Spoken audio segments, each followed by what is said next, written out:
Welcome to Never Rewrite. I'm Isaac Askew. And I'm Jeffrey Sherman. And today we're going to talk about imposter syndrome.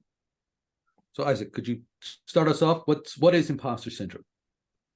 I actually pulled up a definition just to start with because I've a ton of experiences with imposter syndrome and people who have had experiences. But when people ask me to explain precisely what it is, I was like, well, here's all the things that you do. So I figured I'd pull up an actual definition. So the actual definition I have here is the persistent inability to believe that one's success is deserved or has been legitimately achieved as a result of one's own efforts or skills. Mm. So, And you didn't feel like you had a legitimate enough explanation off the top of your head. exactly. You're, yeah. So, this topic I've actually given a talk on at a company before, because I had a lot of conversations with people and realized that we all had some shared experiences around imposter syndrome. And at the time, I felt it would be useful to tell about my experiences as a way that was kind of a cathartic way for me to get over it or get past it, and as a way to also share the experience in case other people also felt that way. And there was some success in sharing those stories because I would have people come up after and say, "Hey, I just started at the company. It was really nice to hear your speech about that because I was feeling the same way."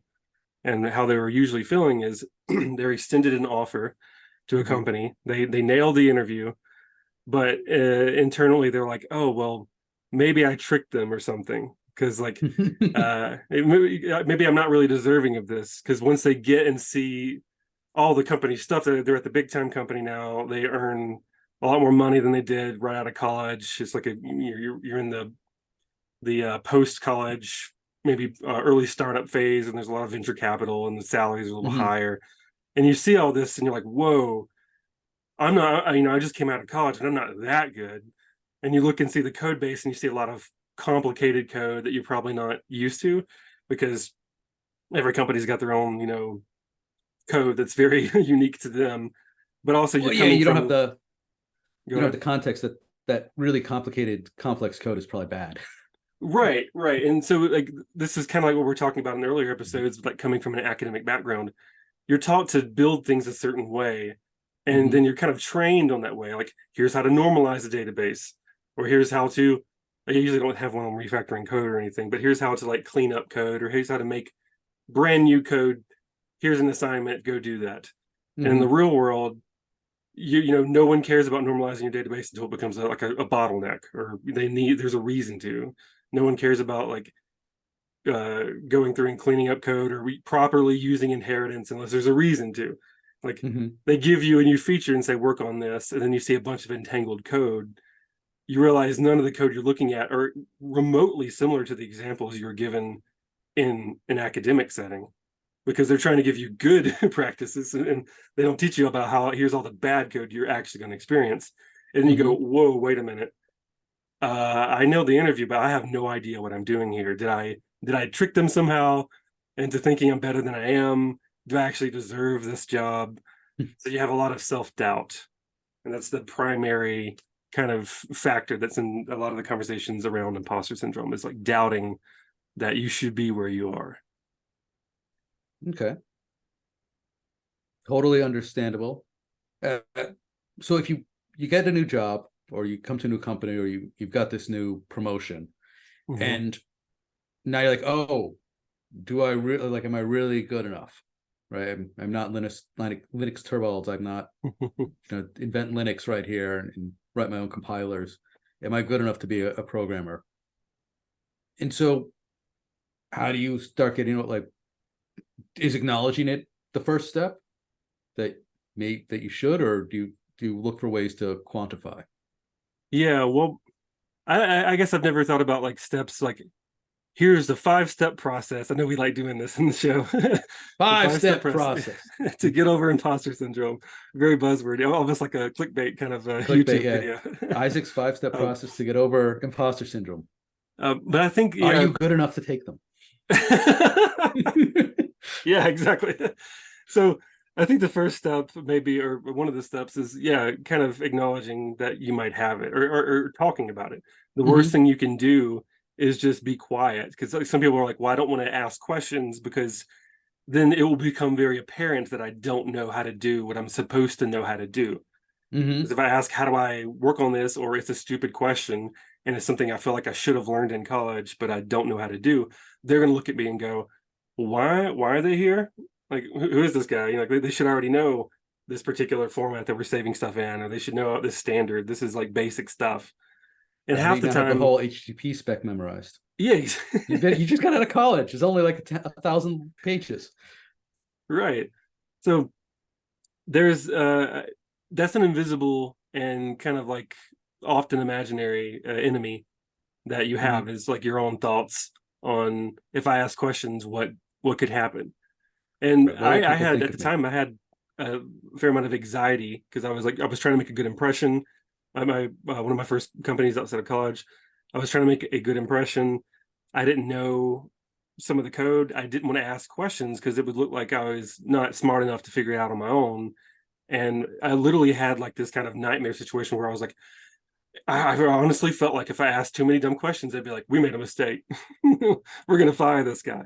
And that was like truly what I believed because I was young. I did not know anything about uh, enterprise level software, or like Hmm. you know, or I had never worked with a team that big. So there was a lot of fear there, and I think in retrospect, the biggest thing that I ever did was make friends at the company who were Hmm. also not just people that who were just started, but people who've been there a long time that were just like nice and understanding people. Make friends, and then just say, "Hey, I'm feeling a little nervous because I feel like I'm not going to deliver because I don't know if I'm right for this. You know, can you help me out?" Asking for help is like counterintuitive because you don't want to, but it's the biggest way to actually start To learn. learning. Yeah. Hmm. So I don't. I didn't have that going in. Like I didn't have the fear.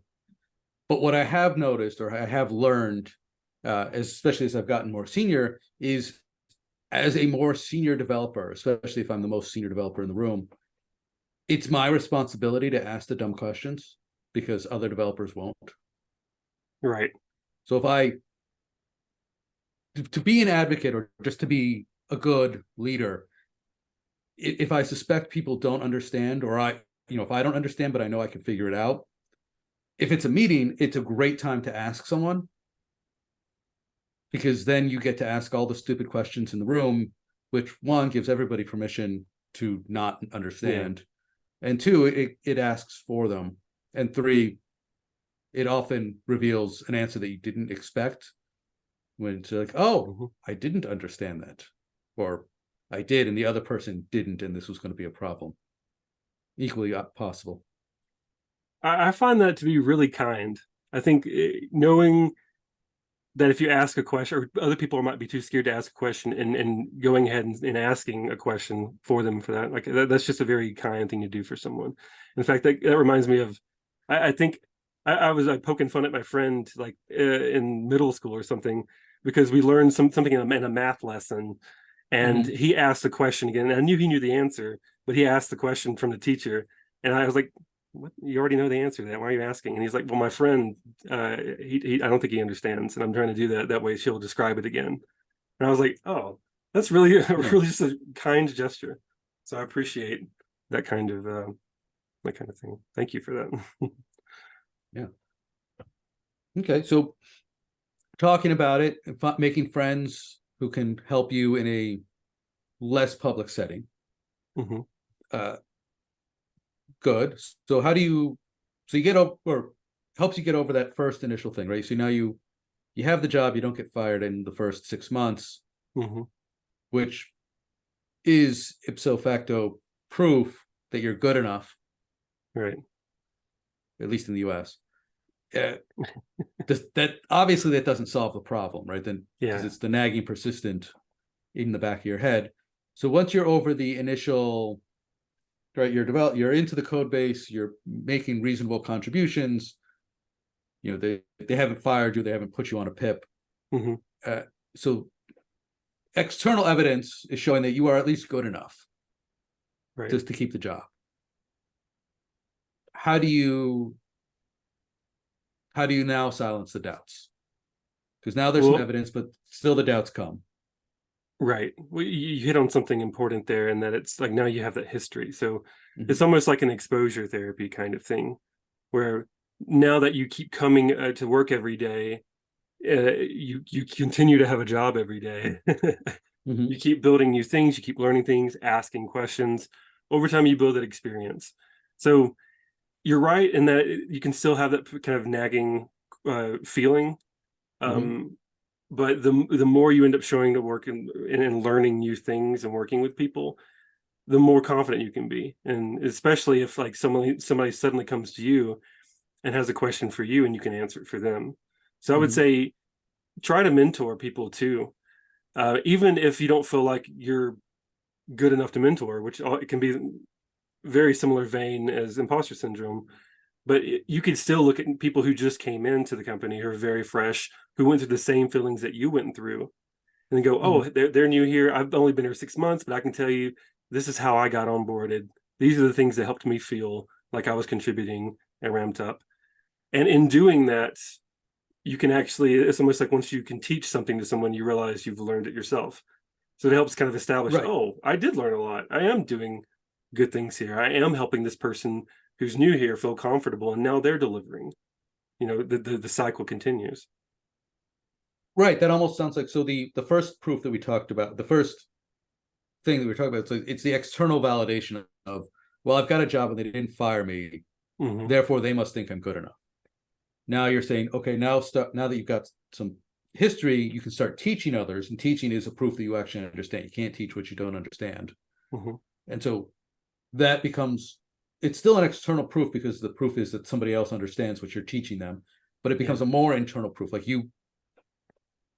uh, I didn't get fired as an external validation, right? They could always Right. turn around and fire you, and it wouldn't, there could be a layoff, and you're the new Hmm. person, so you got the heave ho out of no fault of your own. So it's a very external validation, but being able to teach someone, that's a much more internal thing because it's on you. Yeah, I think so. And you can directly see the impact of your own interactions with the person that you're teaching. You get that feedback from them. Oh, this helped Mhm. me. Thank you for that. Um, and again, you're doing that same inner anybody can tell you you're doing a great job, and a lot of times those kind of comments do bounce off people with imposter syndrome. Mhm. You need to deliver it certain ways, and it needs to be a way that you can feel that the feedback is legit. It's not just somebody being nice. So like, building relationships with other people, like your own manager, and Mhm. that having being able to trust their feedback. And when you hear, oh, you've improved a lot, this is exceptional code, this is an exceptional job you've done for this feature or whatnot, getting that from your manager or getting it from the person that you're trying to onboard and help out of the company. Hey, thank you. I feel so much better every Mhm. day. I was super nervous, and I just want to appreciate, I just want to tell you, I appreciate that. I come to work now, and I don't feel as scared, and I enjoy pairing with you. That kind of feedback feels amazing, and it's much more like you do internalize that. You can. It's a lot easier for you to work with that feedback and convince yourself, so to speak, than it is from Mhm. just other people telling you niceties. Could we go a little deeper into that? So what kind of Mhm. feedback, what makes feedback more valuable or less valuable in terms of fighting the imposter syndrome? Whether or not you believe it. So that's what I mean Mm. by having some trust. Uh, some people, just like in real life, if you imagine there's somebody right now that you hate or just do not respect, and they gave you a lot of Okay. really critical feedback about who you are or how you're doing in a job or whatnot, you're not really going to care. You're like, I don't know who you are. I don't respect your opinion. Who are you to tell me about my job? You don't know anything about the work that I do. After a while, those comments, you might shrug, you might like raise your eyebrow at that. If somebody you deeply respected, who's in your same career and was a mentor to you, gave you some critical feedback, that feedback would hit a lot harder, especially if it was Mm. like something you really needed to work on and you haven't done a good job with. You're like, I've let this person down. So finding people like that, step one, where you actually can go ask around, get help from people, build a community of other people, whether or not it's remote and you just like meet people via Slack, or you're in the office Mhm. and you meet new people there. Building that community of people and actually establishing trust with the people you mentor or your own managers is going to be key, because the deeper that relationship is, the more that feedback's going to hit, and you're going to believe them when they say, I think you're doing a great job. It's not just going to be somebody saying that, like, who doesn't know who anything about your struggle. Like a brand new Right. manager coming in that you've met for 3 days saying you're doing great, you're going to be like, you don't know the work I've been working on. But somebody who's been there since day one says you've been doing exceptional. The growth I've seen since you've been at the company has been incredible. That's going to hit Hmm. harder. You're going to believe that more. Okay, so trust. Mm-hmm. What about specificity? So trust takes time to build, Mm-hmm. and if because from what I've always read or and heard is being more specific in your feedback makes it resonate more. Mm-hmm. So if you've got somebody who's been mentoring you since you joined, they can say something like, "Oh, your improvement has been amazing. You're doing a great job." Whereas if I've known you for all of a day and I say you're doing great, that's meaningless. But if it's my first day as your manager and I say, "Hey, in today's meeting, I really loved how you decomposed that problem. That was excellent work." Would that help? Would very specific feedback like that help overcome the trust barrier? That would help build the trust for sure. Like if someone can give It would you build the trust. specific feedback, you're like, oh, they paid attention. They read my MR or PR. They read Mm-hmm. through and saw, oh, this was much better than last week. And I see that you've done the feedback that I asked of you last week. I see you implemented it right here. Or the thing that you've built, I went ahead and QA'd it myself, and I noticed this flow was really smooth. If they can call out specific things, that means they actually cared enough to listen to exactly what you're doing or to watch what Mm, you're doing. So it's one thing if your manager says, oh, everyone is saying you're doing a great job, I've heard really good feedback from you. That is very generic. That's very right. abstract. Other people have told me that. But it's another thing entirely if someone said, hey, I was watching all your pipelines you were running last night when you were trying to optimize our pipelines, and I saw that we went from a 10-minute pipeline to a 3-minute pipeline due to your efforts. And that was awesome. I was watching you as you did it. And that is just incredible work. That's super specific. Mm-hmm. They're looking after you. They see that you've done something great and called it out. And that not only is good feedback, but it builds trust, because next time wow, this is somebody who actually cares enough to not just like glean over the stuff I'm doing. They dug into it and saw that I'm doing good work. It's Okay. believable. So we're saying trust is the key, and specificity helps build the trust because it shows that you Mm-hmm. care enough to pay attention. So what else can you do to combat the imposter syndrome? So one thing that I don't think works from conversations I've had with other people, like it works very well for me, but it doesn't seem to work for imposter syndrome. Being able to speak to the results of your work. Mm-hmm. So I say controversial things. Like I don't care if the code is crap if it does the job really well. Mm-hmm. Thus, I don't have a problem with PHP. Where, but like, does being able to tie your work to the results, does that help with imposter syndrome? If I say, oh, I don't, I'm a senior, I've been promoted to be senior, and I don't know that I'm actually that good of a programmer. Mm-hmm. But instead of pointing to the code and say, oh, this database isn't normalized correctly, it's not third form normalized, and this code here, some of my classes got entangled and it's not dry, and I got a little down the Yagni pipeline, Yeah. versus, hey, I wrote this code and our customers loved it and it helped them increase their profitability 20%, and that created a viral spiral that resulted in a 30% increase in our onboarding rate, and the company's making millions of dollars thanks to my efforts.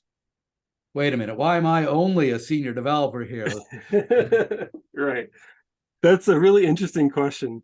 It reminds me of previous topics about like again, trying to separate business concerns from academic teachings, because you Mhm. could be a really uh, inexperienced developer and do incredibly powerful things at a company. You could go through Mhm. and find, you could just be looking through the code base and find a bottleneck and not really know what the code's doing or why, and just go like, oh, how about we fix that and then do something great. You could do a huge impact. Maybe the page loads in less than a second instead of 10 seconds. All the customers are super happy. And you didn't Mhm. have to know all of your learnings in academia to make that change.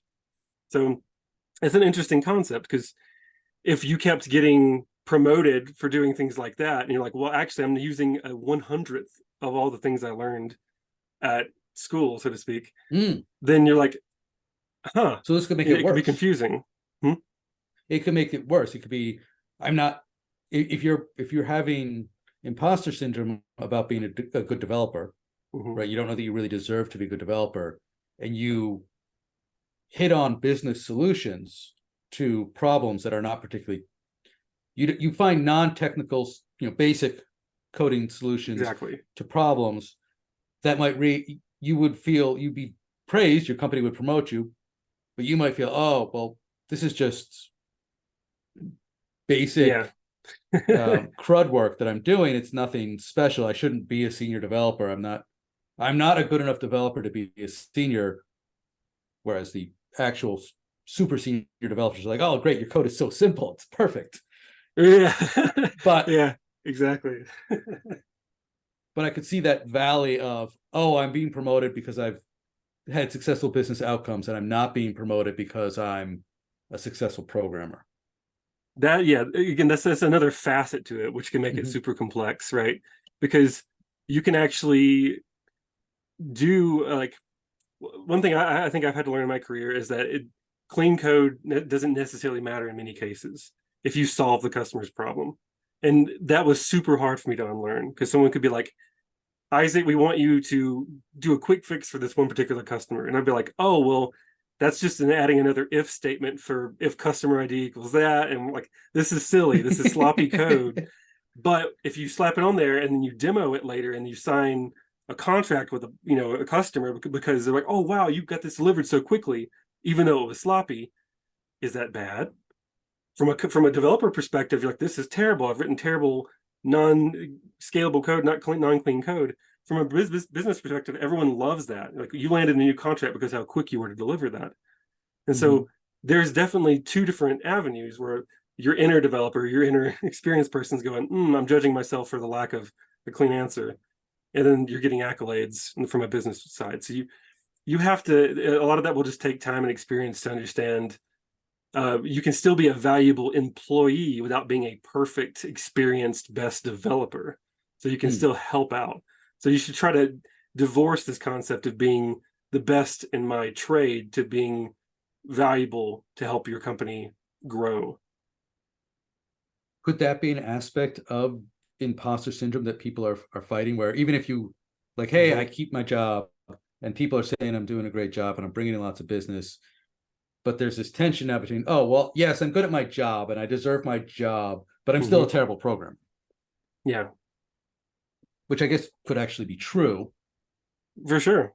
Yeah, and for me, this is one of those things where, like, I want to almost come up with an analogy here, but it's Mm-hmm. like, if you realize that about yourself, if you think, hey, I'm actually not a great developer, or you feel that, and you're still doing well in your company, you can also look back on that history and go, oh well, I am getting good feedback that I'm solving company problems and I'm making an impact. That's great. They find me valuable.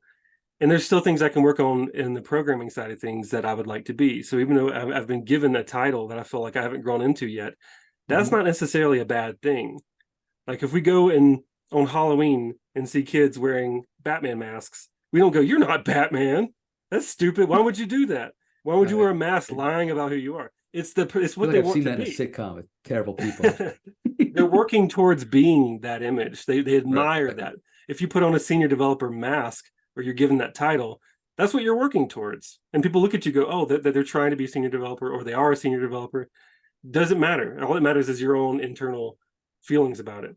So if you get those accolades and you feel like you're not a good developer, that's okay. You can keep working on it.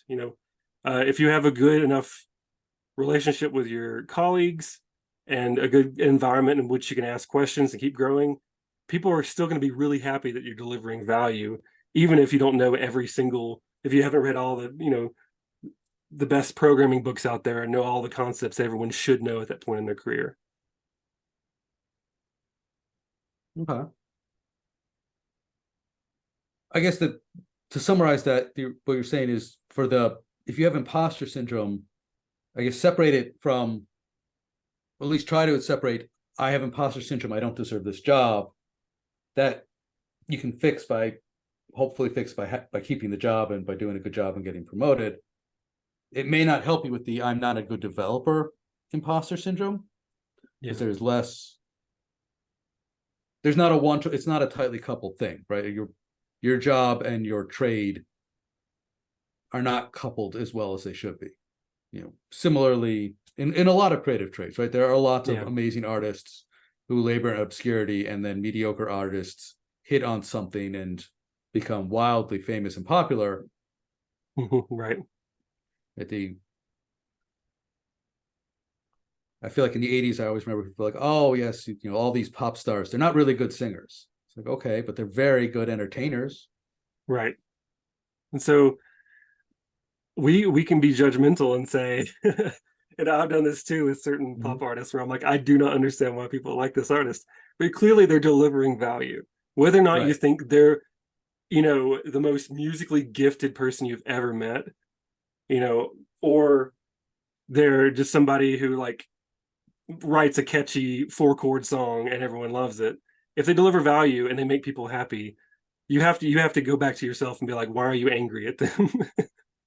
So either way, it is a complex topic. There's not an easy answer. Everyone's got, people in general, they might have their own self-doubt regardless. They might have throughout their life just like been very critical of themselves and never really felt like they're doing, they're at their full potential. And that can actually merge in with the imposter syndrome part and make it even worse. So everyone's going to have different experiences with it. So I don't have an answer for it. But I guess the one answer I would have is like, just be vocal about what you're experiencing and find someone trusted you can share that with. And that way you can get it off your chest. It's cathartic for you.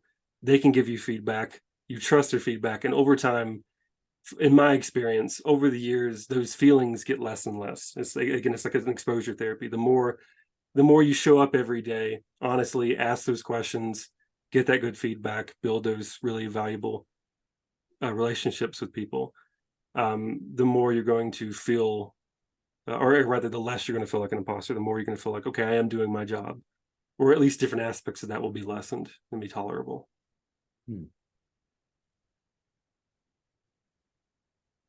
Sorry, I had a very biting, sarcastic comment, and I suppressed it, and then I lost my train of thought. Well, it was going to be funny, but it was also mean, so I didn't say it. So, thank you. I called you kind earlier, so Right? Yeah, no, I'm like, that inner monologue. I'm like, that would be really funny, but also it's totally inappropriate, so I'm not going to say it now. Well, thank you. I've still lost the train of thought. So we're saying, right? You get it off your chest, and it gets better over time. Is there a point where does it ever go away entirely? Like, you've been a developer for 12, 15 years? I don't remember. How long have you been working professionally? Professionally, yeah, since 2013. So a good chunk of time, at least 10 years. Like, do you still feel imposter syndrome? Like, wait, if you get a promotion, do you feel imposter syndrome until I did recently? So it comes up still. It's like it's almost like saying, like it's almost like depression or anxiety or other kind of feelings where you're like, it might go away and it might come back, and that's fine. That's life. There's not a magic pill you can take to never feel like an imposter again. But I was recently, like last year, I was promoted to principal engineer at my current company, and during the one-on-one with my boss, who told me I had this title change, I literally just said, why? And he started laughing at me, and he's like, what do you mean, why? And I'm like, I know so many incredible principal engineers, and I feel like they're worlds ahead of me, as far as not just experience, but just like wealth of knowledge, all these different languages that you know, all the different architecture styles, and I'm like, principal almost feels like a slap in the face to all these other people are way better than me. Like, you can't call me the same thing as that person. And that's kind of what it felt like. Mm. And so I was reflecting on that. And I'm like, I wonder when I asked him why, he's like, what do you mean why? Here's all the things you're doing. And he explained, here's so many facets of the business that I had learned in a year at that time. And I was able to pretty much any question someone had, I could answer it and work and just keep jumping in different code bases across different products. Mm-hmm. And I built a wealth of knowledge. So it's like, even if it's not a principal in a different company, at this company, I was delivering a lot of value. I was really Mm-hmm. helping out everybody, operations team, support team, my own boss, so he doesn't have to keep doing a lot of manual things he was doing. So if you're providing value, you still have to separate that from your own internal feelings of all these other people you've met who seem like they're better than you. In principal engineer isn't even a primarily software developer role. Like the higher up you go at the principal level, you're not going to be as hands-on keyboard. So even if, yes, there's these other developers in their worlds better than you at developing, your job isn't primarily developing anymore. It's more about what to develop and why and how. Right. And yes, I once gave a talk about, do you want, because my company, The Jump, where senior developers are 100% coders, you know, like you code all day, all the time, and then you jump to the next level, which is staff, and your coding time drops to at least, you know, no more than 50%.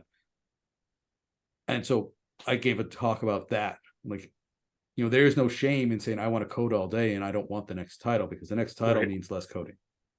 Oh, for sure. And I've had this own conversation internally with like, do I want to manage one day? Do I want to flex that muscle to see if I'm a good manager? And if I do that, I'm not going to be coding really at all. And that's a hard conversation to have too. And in the end, I want to code some. But either way, yeah, manager. So should yeah, be I still end 0% up, coding.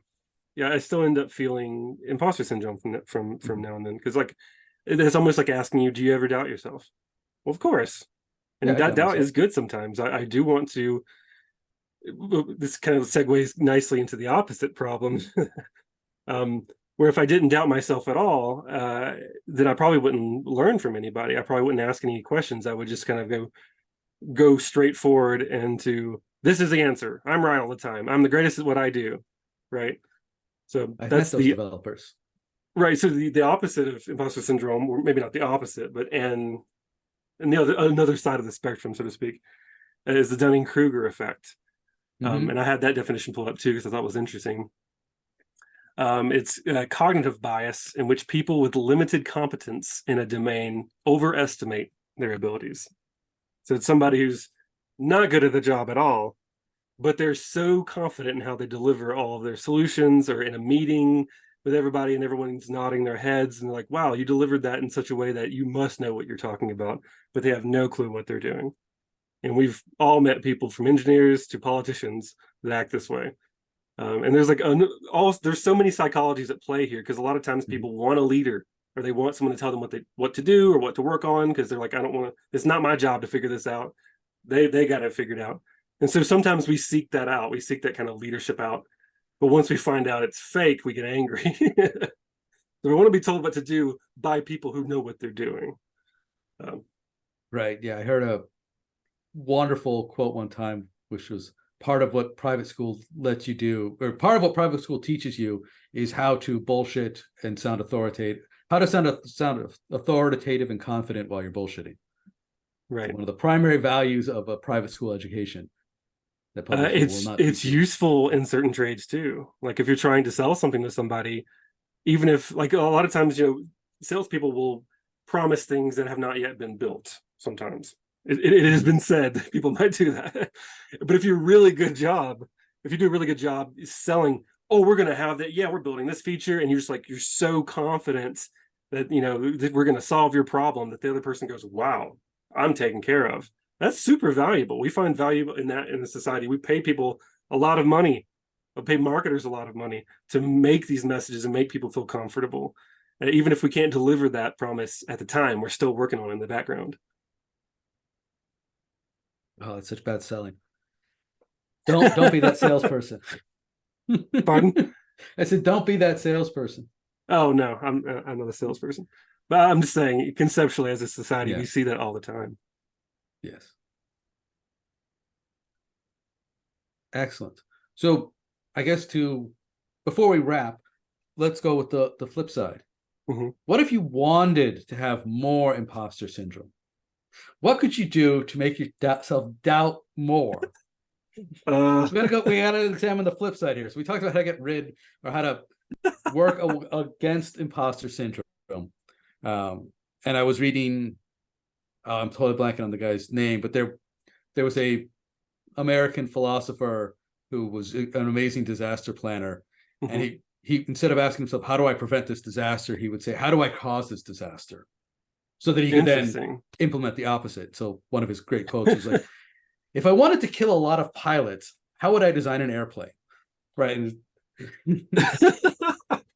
That's an interesting thought exercise for sure. So it's a good thought. So if I wanted to make imposter syndrome worse, what would I do?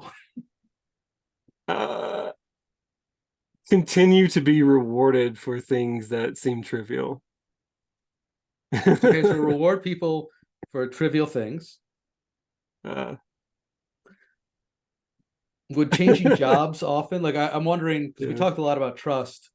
Yeah. And I know in the modern, especially for programmers, nobody looks askance at changing jobs every year. But if you're suffering from imposter syndrome, mm-hmm. I encourage people to change jobs often, because often that's the best way to get a promotion, mm-hmm. sadly. But if you're suffering from imposter syndrome, would that hurt you? Because now you've lost those long trusting relationships. I'd say, yeah. Maybe not even go so far as to say switch jobs often, but even just switching teams. Preventing somebody from growing that way would certainly make the problem worse. You keep every week they're on a brand new product team. They never get to, be with their colleagues very often. Their manager changes, so their feedback changes, and they never really get to get a good foothold on what to do. This all sounds very evil, Jeffrey. Why are we doing this? Because it's the opposite, the inverse, so that we can say, right, it's that you figure out what the bad would be so that you can advise people to do the good. So we're saying if you're suffering from imposter syndrome, work to keep yourself on the same team longer. Yeah. Stay at your companies longer, right? So don't. Earlier in my career, I was very strategic or tactical. I was a tactical quitter. I would, if I felt that I had reached the next level and I wasn't getting that promotion or raise that I felt I was worth, I would find a new job that would pay that. And that, caused my career to move faster forward than people who stayed at the same job for 6-7 years at a time. Right. But if you're being, disabled or fighting with imposter syndrome, that might make it worse, right? If you're like tactically quitting, like, hey, I'm going to go find another company that's going to pay me more, and you're already worried that you're not worth what you're being paid, or you're not really worth it, that would seem bad. Especially if you kept succeeding and getting higher and higher and higher titles, and you're like, I don't know what to do. But the crazy part is there's been so many people who have done this. They've just bullshitted into all kinds of positions, but have no remorse. They don't have imposter syndrome. They're just like, they just keep getting higher and higher titles, and that's like that's their play. But that's what I do, but I also feel like I bring the skills with it. Like I don't feel that I am getting hired and then not delivering. It's right. It's more of a mercenary career mindset where I don't trust the company necessarily to have my interest at heart, so I look out for number one. And you're number one. Well, I am number one. I am the number one person in my career. Yes. I believe that. And you are the number one person in your career. And sadly, no one else is going to look out for you. And therefore, quit your job and get a better one at a higher salary. You deserve it. Tough love. No, don't do that. Especially if you have imposter syndrome. Don't do what I've done. It will probably make things worse. Oh yes, on the line of making things worse. Yeah, not asking questions. Yes. Another one. Don't ask questions. Don't build a community. Just isolate. That'll make things worse for sure. Right. Assume that other people actually understand and are not asking questions because they understand is a terrible thing.